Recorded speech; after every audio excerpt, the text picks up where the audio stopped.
என்னையும் ஜி.கே. மணியையும் எவ்வளவு மோசமா தரக்குறைவா பேச முடியுமோ. தமிழ்நாட்டு அரசியல்ல இது மாதிரி 25 வருஷமா 30 வருஷமா உழைச்ச ஒரு தலைவர் ஜி.கே. மணி.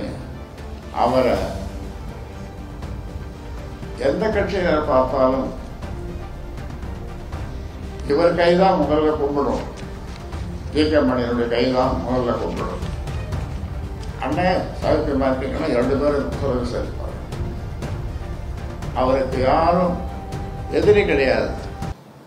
இந்த பேரை 46 வருஷமா உழைச்ச இந்த உழைப்ப அதனுடைய பயனை நீ அனுபவிச்சுட்டேன். உன்னை மந்திரி ஆக்கணும், மத்திய அமைச்சராக்கணும், ராஜ்யசபா மெம்பர் ஆக்கணும், அவர் கட்சியினுடைய தலைவராக்கணும்.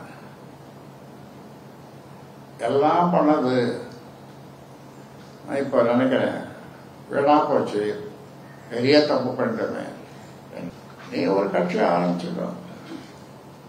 திரும்ப திரும்ப சொல்ற ஒரு நல்ல பேரு கிடைக்கல என்னன்னா என்ன நான் சொல்ற பேர் சொல்லி கொடுக்குறேன், அந்த பேரை வச்சு நீ ஆரம்பிச்சுக்கோ. உங்ககிட்ட கும்பலை கூட சேர்த்துக்கோ. பொறுப்பு கொடுத்துருக்குற கார் கொடுத்துருக்குற கார் கொடுத்து பழைய கார் கொடுத்து ஒரு பொறுப்பு. இங்கே இருந்து ஆள் திடுன்னு துணி எடுத்துட்டு வரேன்னு சொல்லி நம்ம ஊருக்கு போயிட்டு வரேன்னா பார்த்தா அங்கே போய் நிற்கிறான் காரோட போட்டோ. அது வேற ஒரு போட்டோ. இதெல்லாம் நாங்கள் நினைச்சே இருந்தோம். இதான் வருது டிஎஸ்என் டெவலப்மெண்ட் பாலிடிக்ஸ். என்னையும் ஜி.கே. மணியையும் எவ்வளவு மோசமா தரக்குறைவா பேச முடியுமோ.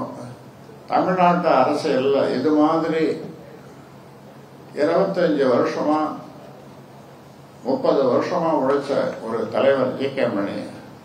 அவரை எந்த கட்சியினர் பார்த்தாலும்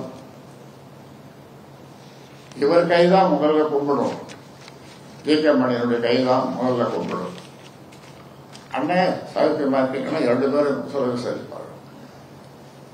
அவருக்கு யாரும் எதிரி கிடையாது.